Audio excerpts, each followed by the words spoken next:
Yo, Samagon! Seperti biasa, bagaimana kabar kalian di minggu ini? Semoga semuanya baik-baik saja ya. Chapter ini menegaskan inti yang diceritakan adalah gambaran dari penjahat terakhir yang muncul di manga ini, yakni Im-sama, di mana dia dijelaskan secara realitas merupakan entitas yang misterius. Tidak mengherankan bahwa kemampuannya tampak lebih dekat dengan dunia sihir dan mantra daripada buah iblis yang biasa kita lihat dalam cerita One Piece. Tidak ada bukti yang lebih jelas tentang hal ini selain penggunaan buku yang sampulnya dihiasi dengan bintang berujung 8.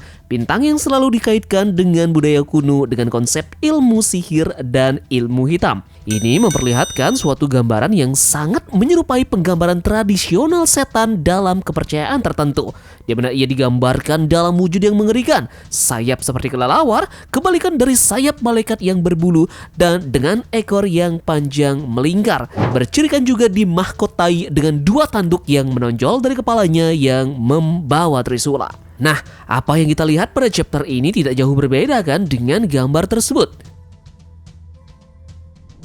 Kita kembali lagi ke buku sihir yang dipegang oleh Gunko ini. Bagaimana jika Oda Sensei terinspirasi oleh sebuah kitab yang dikenal dengan nama Kunci Raja Sulaiman, yakni kitab palsu yang berisi dengan kumpulan mantra, simbol, dan jimat, serta petunjuk untuk memanggil roh dan menaklukkan setan. Beberapa pesulap dan praktisi paranormal masih mengandalkannya dalam ritual mereka hingga hari ini. Tapi bagaimana jika buku yang dipegang oleh Im-sama ini tidak lain adalah harta karun nasional Merejoa yang disinggung Doflamingo? Ini sepertinya masuk akal mengingat kita kembali putar ulang ke kata-kata dari Doflamingo bahwa ia menunjukkan siapapun yang memiliki harta tersebut akan dapat memaksakan kendali penuh atas kendali pemerintahan dunia. Nah, Im-sama memiliki benda ini di tangannya, di mana ini adalah suatu sarana yang memungkinkannya melakukan hal-hal yang tidak dapat dilakukan manusia, seperti memanggil senjata,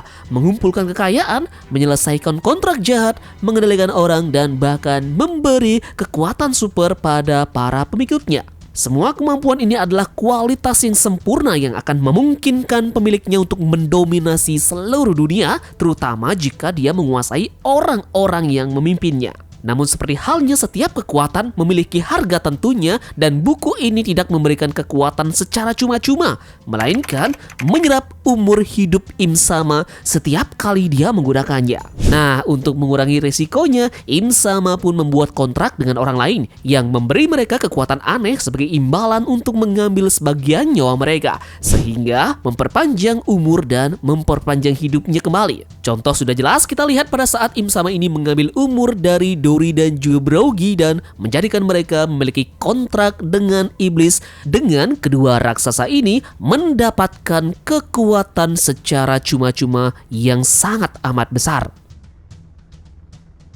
Yup, dan karena itulah Doflamingo menginginkan awet muda karena menyadari bahwa barang siapapun yang ingin memperoleh manfaat dari harta karun tersebut tentunya harus berumur panjang ya, dan atas dasar itulah terbesit sebuah ide baru di benaknya tentang dilema keabadian dari Im-sama. Keabadian ini adalah hasil operasi yang mencegah penuaan dan membuatnya tetap awet muda. Adapun keabadiannya yang sejati adalah karena ia menggabungkan kehidupan orang lain, seperti mengambil umur Dori dan juga Brogy. Nah, sederhananya adalah jika Im-sama ini tidak memperoleh kemudaan yang abadi, ia akan tampak lemah dan juga tua, sekalipun ia hidup lebih lama daripada orang-orang di sekitarnya, karena tentu memiliki waktu yang tidak menghentikan tanda-tanda penuaan tersebut.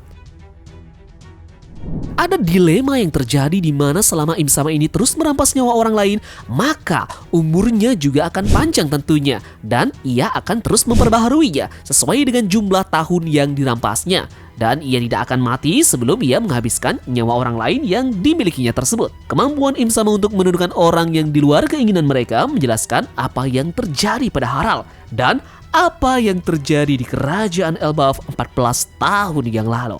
Jadi, di sini sudah jelas kemungkinan besar Haral berada di bawah kendali dari Im-sama yang ingin mempererat cengkeramannya pada para raksasa. Jadi Loki, untuk membebaskan ayahnya dari hal tersebut, terpaksa Loki membunuh ayahnya sendiri. Kemudian dia mengambil tanggung jawab ini atas apa yang telah terjadi demi menghormati nama ayahnya dan memilih untuk menanggung beban ini sendiri. Sepertinya Jarul juga merasakan hal yang sama. Ia sepertinya tutup mulut sampai saat ini bukan karena hilang ingatan. Ia memilih tetap diam demi menjaga harga diri Harald dan menghormati keinginan dari Pangeran Loki. Adapun kemampuan Loki yang masih membunuh ayahnya sendiri, ini merupakan bukti bahwa dia mempunyai rahasia dalam menghadapi kemampuan regenerasi milik kesatria suci ini. Dan bahkan Harald mungkin saja memiliki hal ini. Sama halnya dengan Gaban yang berhasil memperlambat regenerasi milik Somers. Namun yang menjadi kelemahannya adalah dia tak bisa menghabisi Somers. Karena Gaban tentu sedang sibuk menyelamatkan anak-anak sehingga kehilangan kesempatan yang sangat berharga tersebut. Kita berbicara lagi soal kemampuan dari Im Sama yang mengendalikan orang. Tentu saat ini yang bisa untuk mengalahkan dirinya adalah Klendi. Ini terhubung jelas ketika Im Sama ini berbincang-bincang dengan Cobra. Ia menggambarkan Klendi saat ini sebagai cangkang kosong karena ia melihat mereka sebagai sekelompok orang yang bodoh yang tidak mengerti makna sebenarnya dari keinginan mereka. Nah, untuk memberikan perspektif dan contoh, hal ini dapat disamakan dengan Clan Anchorman di Attack on Titan. Mereka dikenal karena kemampuan mereka untuk melawan kendali Founding Titan. Tapi, bagaimana jika Klendi serupa dengan hal tersebut? Kemudian berbicara soal kemampuan dari Im Sama, yakni disebut sebagai kontrak iblis. Oda sepertinya terinspirasi oleh legenda Faust yang terkenal. Nah, dikatakan bahwa Faust ini adalah seorang yang tamak, cenderung kepada apa yang bukan miliknya, dan berhasrat akan pengetahuan yang tidak diciptakan untuknya. Nah, sampai pada akhirnya, iblis pun menggodanya yang memanggilnya untuk membuat sebuah kontrak dengannya yang dimana dia akan membayar dengan jiwanya sendiri sebagai harga atas apa yang ia inginkan. Setan pun membagi kehidupan manusia menjadi dua bagian. Satu bagian diambilnya dan satu bagian lagi dibiarkan untuk kemudian kembali direnggutnya saat ajal menjemput. Nah, setelah kontrak ini disepakati, Faust ini dianugerahi pengetahuan yang melimpah, kekayaan yang tak terkira, kekuasaan yang besar, dan prestis yang melampaui apa yang dapat dicapai oleh manusia.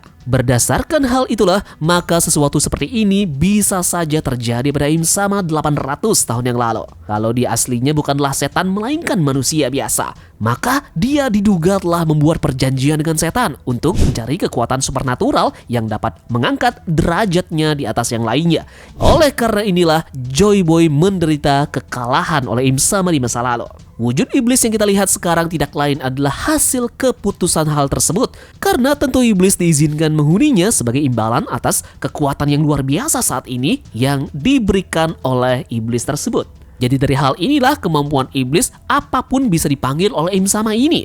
Seperti tombak, serangan yang kuat, dan bahkan lingkaran sihir yang dia gambar.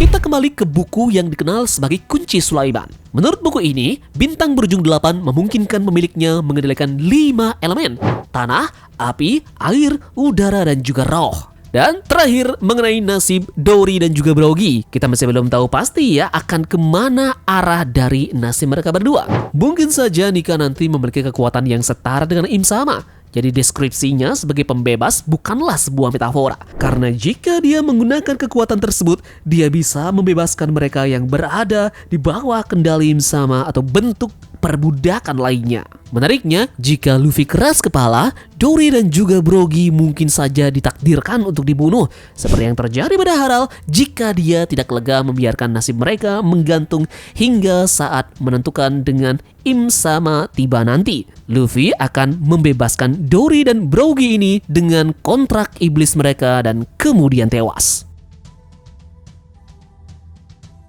Jadi dengan ini Im Sama berhasil menciptakan pasukannya sendiri di negeri Elbaf dengan cepat menyelesaikan misi para kesatria. Kita pun dihadapkan pada dua kemungkinan. Pertama, kembali ke Maria Joa bersama dengan para kesatria karena dia tentu tak punya waktu lebih lama lagi untuk tinggal di Elbaf. Saat ini Mario Joa sedang diserang dan dia harus segera ke sana. Jika itu terjadi, maka Dory dan juga Brogy beserta dengan pasukan iblis lang lainnya ini akan menjadi musuh utama di negeri Elbaf. Kemudian bisa saja Im Sama ini akan memilih tinggal di Elbaf saja untuk memantau situasi lebih lama. Luffy akan langsung berhadapan dengannya dan mungkin akan membentuk duo bersama dengan Loki di dalam pertarungannya kali ini. Sementara itu, Zoro dan juga Sanji akan sibuk menghadapi Dory dan juga Brogy dalam muda iblisnya. Dan mereka semua akan disibukkan dengan pasukan raksasa iblis lainnya. Yup, jadi kali ini konflik akan semakin seru yang terjadi di negeri Elbaf dan Luffy serta Loki akan benar-benar harus bergerak cepat untuk bisa menguasai panggung saat ini. Oke, jadi sekian saja analisis Tamagon terkait dengan One Piece chapter 1150 ini. Mungkin kalian punya pendapat soal buku sihir, lingkaran sihir, atau bahkan nasib dari Dory dan juga Brogy. Drop pendapat kalian di kolom komentar dan terima kasih sudah menonton. Kita akan bertemu lagi pada pembahasan berikutnya. Sekian dari Tamagon dan turunkan jangkar. Mari kita berlari.